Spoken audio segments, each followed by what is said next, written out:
I like listening to good old rock and roll and blues. And that too when I listen to someone as good as Brian Futch.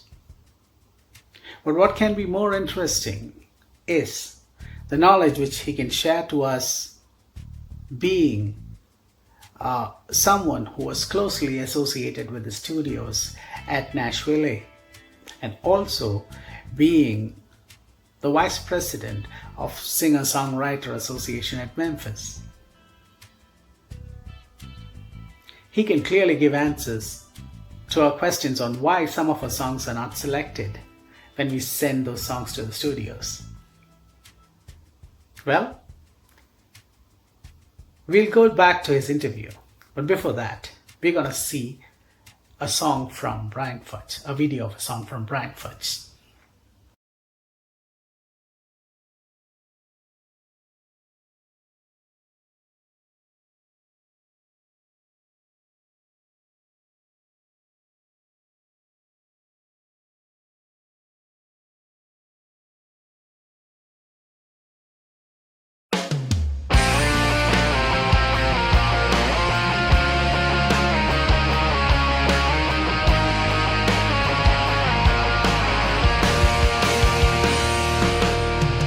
So 600 on top of this hill, I'm watching over an empty field, waiting for an enemy I pray will never come. Thinking about my girl back home, wonder if I'll ever see my son. God, I swear I'll marry her when all of this is done. But now I've got a job to do, I'm gonna see it through, 'cause I stand on freedom's wall. Well, Lord, take me if I fall. I'm not afraid to answer the call. Just don't forget me, don't forget me. I'll give my life for liberty, if that's what you want from me. Well, all I ask is that you please don't forget me, don't forget me.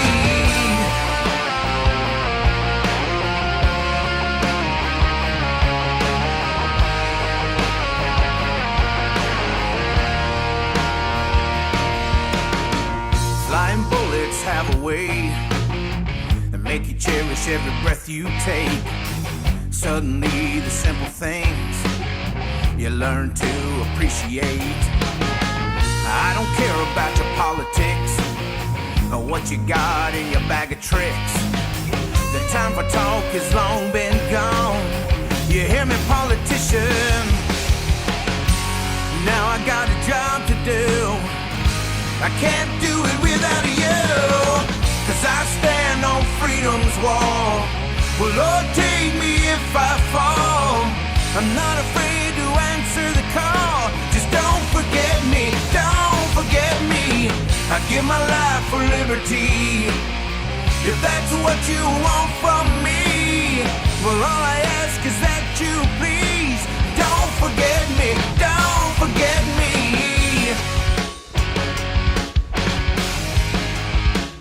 Don't forget me.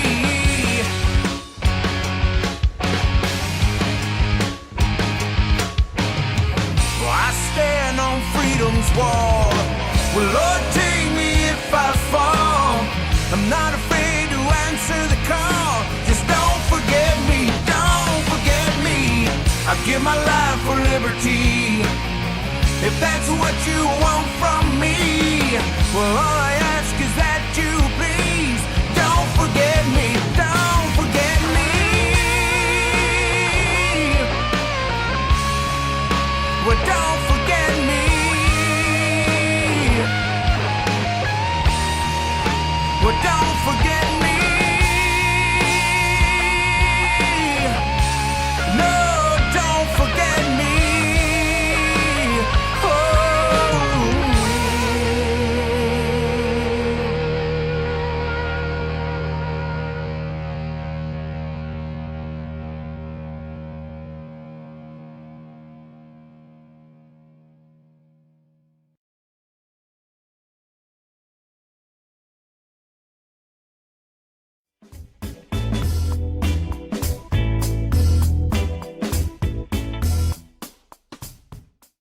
As far as whether the internet has helped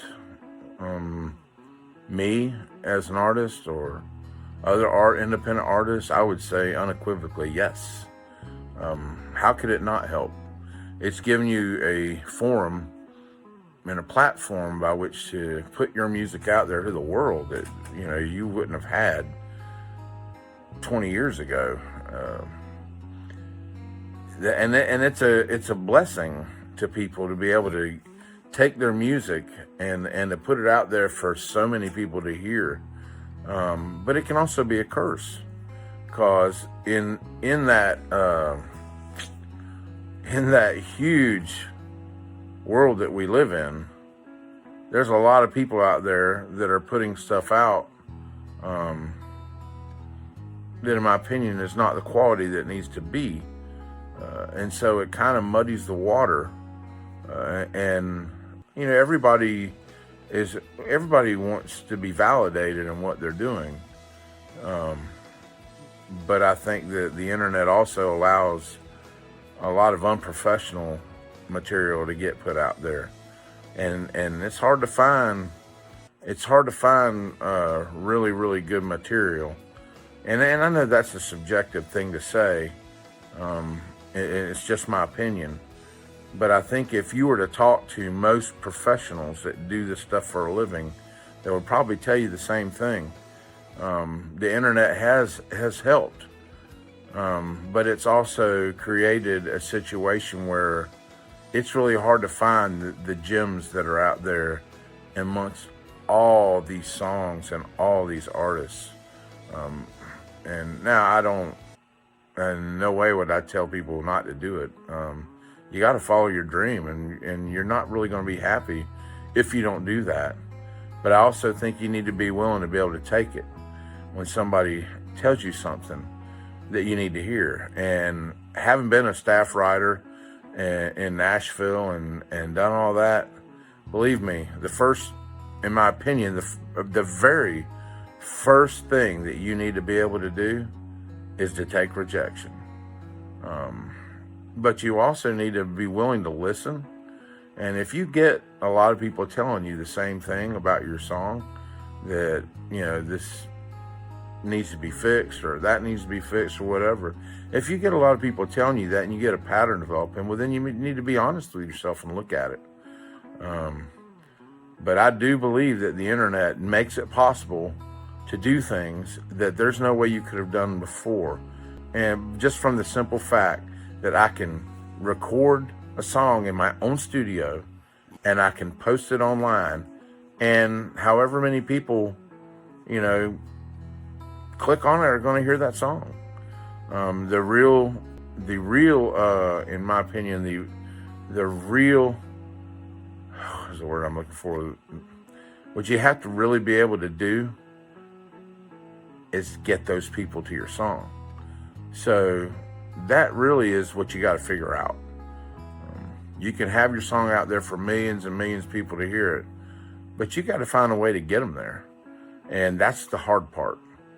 That's the task at hand in order to be a successful indie artist.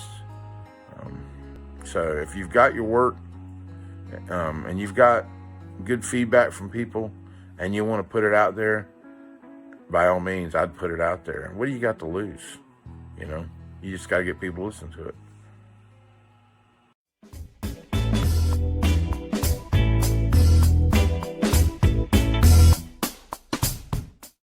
What am I going to be doing this year? Well, this year started off unlike any other year in my entire life. And I would have to say that's probably a very common statement. And it's probably one of those statements that you couldn't have said in any other generation maybe during the World Wars. How many times have we been around in our lifetime?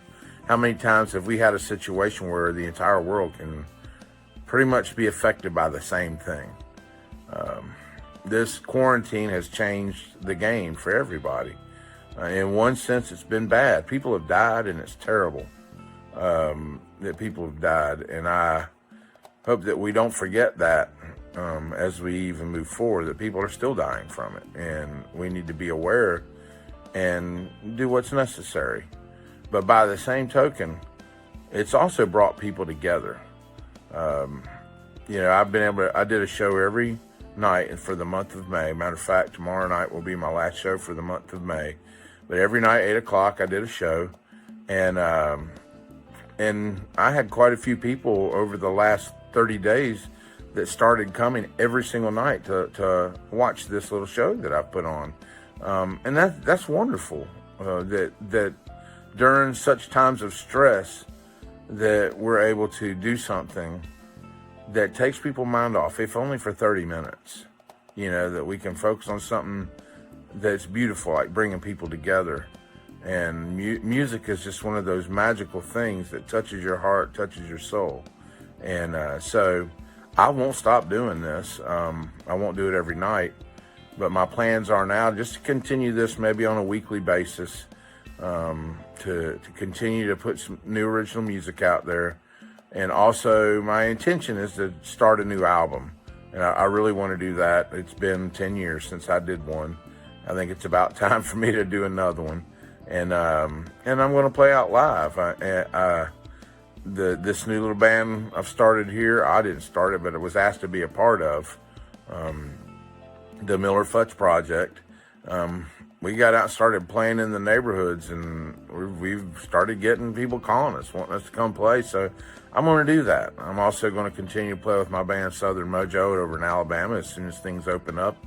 We're able to do some shows. I plan on going back over there and playing. We already have a following there, and I can't wait to get back on the stage. So that's what my plans for 2020 are. Who knows what's actually going to happen? Things are so up in the air right now, but that's what I'm planning on anyway. And you know what they say about our plans? God's just sitting up there laughing at them. So I'm gonna do what I can. I'm gonna try.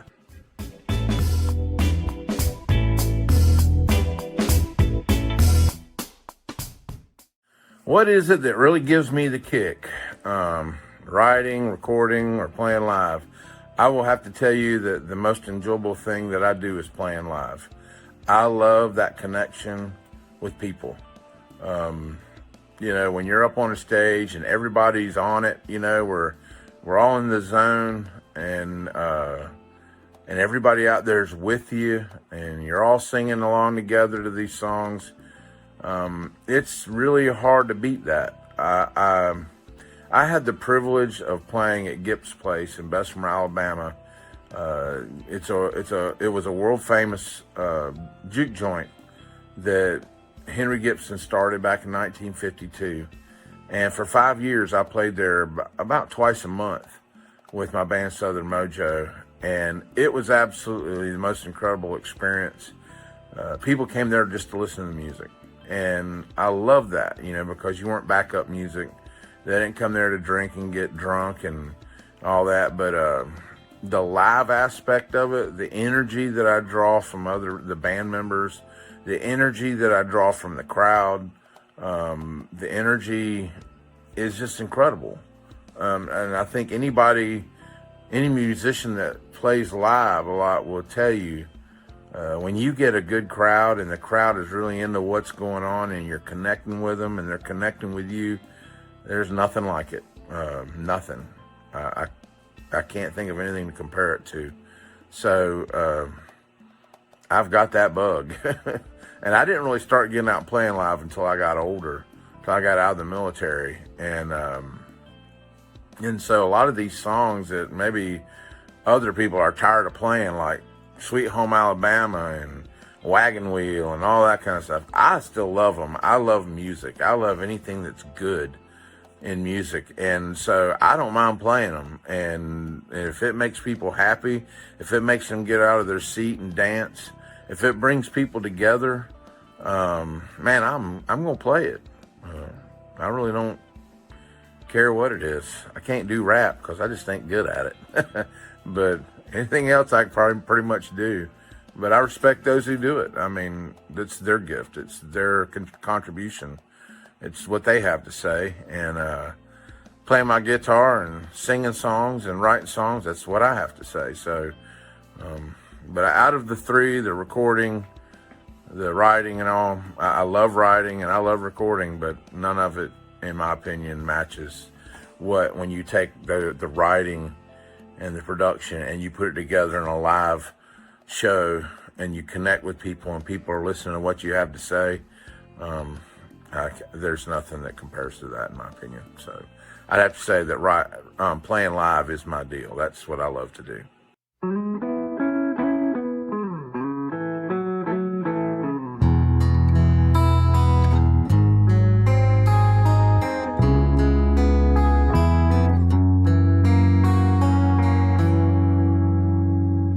You say that he's just a friend, but you've never been a very good liar. And I've been through hell trying to convince myself that you've still got the fire. And I don't believe that I can concede you don't love me anymore. Yeah, I've got my doubts and I'm working it out, but my heart is fairly sure that it's over. Yes, it's over now. Oh, it's over. Yes, it's over now. The clues to the downfall that I never noticed now shine like the sun. And here we are just trying to hold on to something that's already done. And I don't believe that I want to be your standby just in case. Yeah, I've got my pride and I'm dying inside, 'cause I see it all over your face. Yes, it's over. Oh, it's over now. Yes, it's over. Yes, it's over now.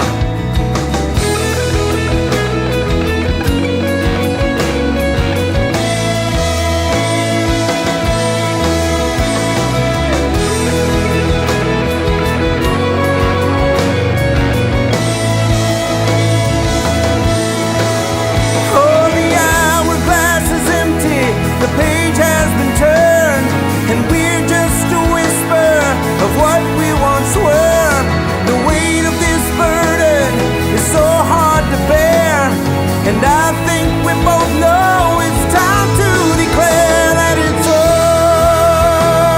over. Yes, it's over now. Oh, it's over. Yes, it's over now.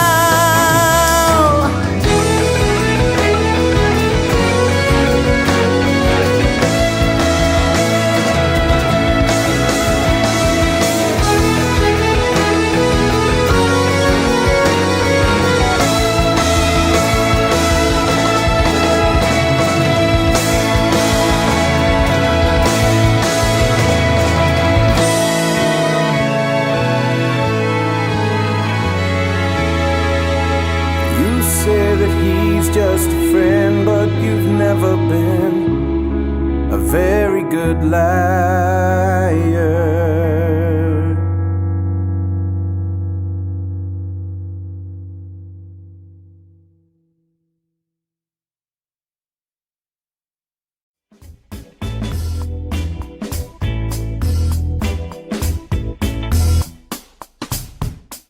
What would I suggest to an aspiring independent artist? I would have to say, don't give up. And what I also told you earlier about being able to accept rejection and not take it personal. And you know, in Nashville, a lot of times they don't take songs, and even they don't take songs from the best writers out there. because they're looking for something. They're looking for a specific song, and a lot of times what you give them isn't what they're looking for. Doesn't mean it's not a great song. It doesn't mean it's terrible or you're a bad writer or a bad artist or anything like that. But they're looking for something specific at a specific time. The best thing you can do is educate yourself on what it is you need to do. What are your goals? Figure out what your goal is, because that's ultimately how you need to approach it.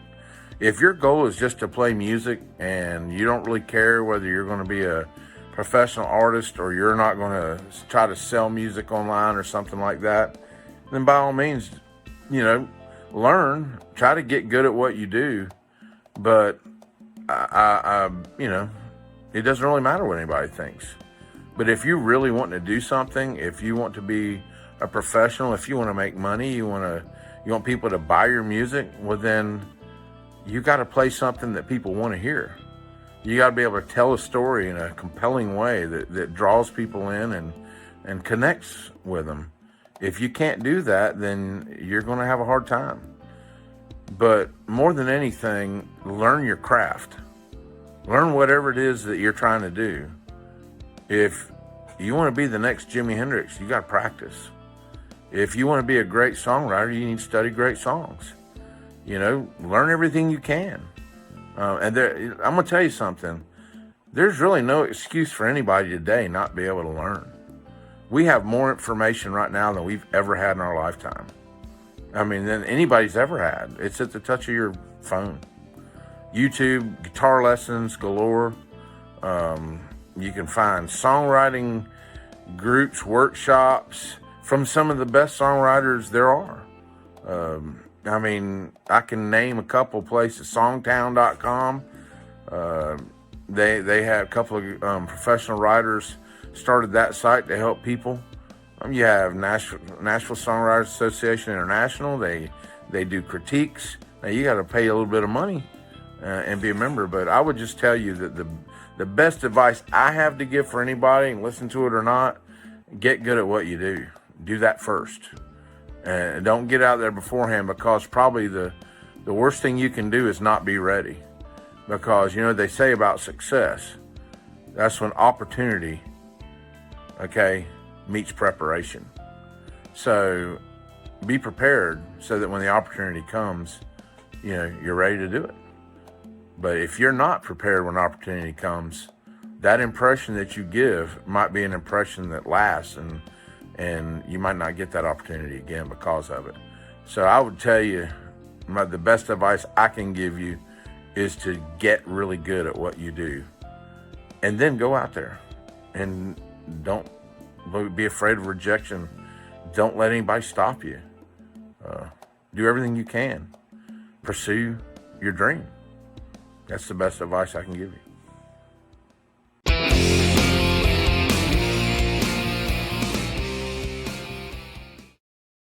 So that was Brian Futch sharing his great music with us. Now we have Soumya Sanathan, who is a popular singer, songwriter, and percussionist, talking about Brian Futch. Let's listen to Soumya Sanathan.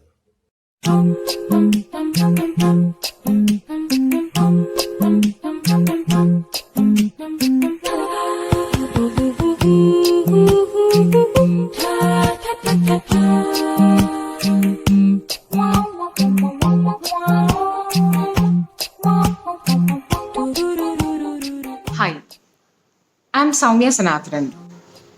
Today I'm speaking about a wonderful artist I was introduced by the Lazie indie music magazine, Mr. Brian Futch from USA.